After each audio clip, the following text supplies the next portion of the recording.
எல்லாருக்கும் எல்லாம் பண்ணிட்ட, உனக்கு இதுவரைக்கும் எதுவும் செய்யல, உனக்கு ஏதாவது செய்யணும்னா சொல்லு, செஞ்சிட்டு போறேன் நானா. அப்போ உத்தவன் சொன்னானா, இறைவா உன் காலுக்கு அருகில் உட்கார்ந்து உன் மேனியை தொடக்கூடிய ஒரு பாக்கியம் எனக்கு மட்டும்தானே கிடைச்சது, எனக்கு அது தவிர்த்து வேறு எதுவும் வேண்டாம். நல்லா யோசிச்சு சொல்லி, எதுவும் வேண்டாமா? எதுவும் வேண்டாம் என்றான் உத்தவன். எதுவுமே வேண்டாமா? எதுவும் வேண்டாம். சரி சரி, நீ போய் ஓய்வெடு என்றவுடன் உத்தவன் கேட்டான், ஒரே ஒரு குவெஸ்டின், அதுக்கு பதில் சொல்லி. என்ன? இந்த மகாபாரத போற நீ நடத்தாம இருந்திருக்கலாம்ல? கிருஷ்ணன் பதில், இல்லை, அது முடிந்திருக்காது, என்னால் முடிந்திருக்காது. சரி, இந்த சூதாவது நிறுத்தி இருக்கலாம்ல?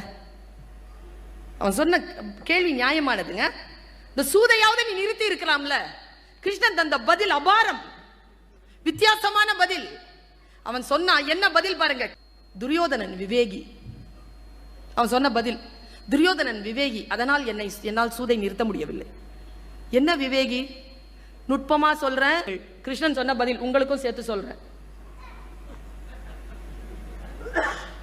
என்ன நுட்பமான பதில் தெரியுமா?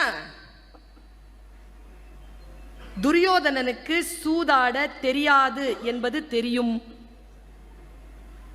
நம்ம எல்லாருக்கும் எது தெரியாதுன்னு தெரியாது. எனக்கு எல்லாம் தெரியும் அப்படிம்போம், அவங்களுக்கும் ஒன்றும் தெரியாது. தனக்கு சூதாட தெரியாது என்பதை துரியோதனன் அறிந்திருந்தான். அதனால் தன்னுடைய மாமனான சகுனியை வைத்து விளையாடினான்.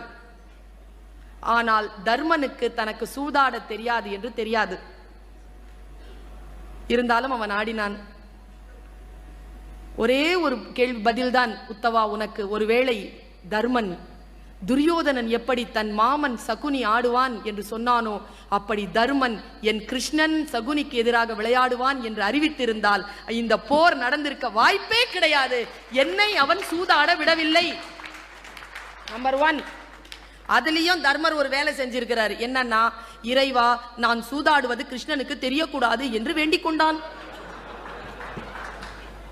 பிரச்சனையா? உடனே உத்தவன் கேட்டான், எங்க பாருங்க ஞானம் வருது. உத்தவன் கேட்டான், ஏன் இறைவா, அவர்கள் அழைக்கவில்லை என்றாலும் நீ போக மாட்டாயா? கிருஷ்ணன் தந்த பதில், அப்படியெல்லாம் இல்லப்பா, நான் வாசல்ல தான் நின்னுட்டு இருந்தேன், கூப்பிட்டு இருந்தா ஓடி வந்திருப்பேன், அவன் கூப்பிடல.